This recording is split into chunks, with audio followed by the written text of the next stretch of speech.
गेल्या काही दिवसांपासून राज्यातील पहिली ते 9वीच्या वार्षिक संकलित मूल्यमापन परीक्षा म्हणजेच पॅट परीक्षेचं वेळापत्रक वादाच्या भोवऱ्यात सापडलं होतं.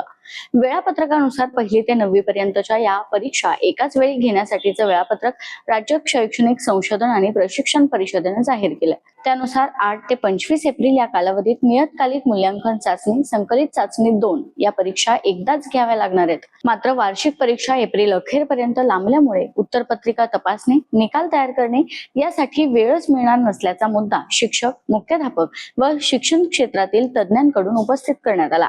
हे वेळापत्रक गैरसोयीचं असल्याचंही काही शिक्षक संघटनांचं म्हणणं आहे. याबाबत विविध शिक्षक संघटनांनी SCERTचे संचालक राहुल रेखावार यांची भेट घेतली होती. वेळापत्रकात बदल करण्याची त्यांनी मागणी केली होती. मात्र रेखावार हे त्यांच्या भूमिकेवर ठाम असल्याचं समोर आलं. त्यामुळे या वेळापत्रकामुळे शिक्षकांची चांगलीच तारांबळ होणार असल्याचं सांगितलं जात आहे.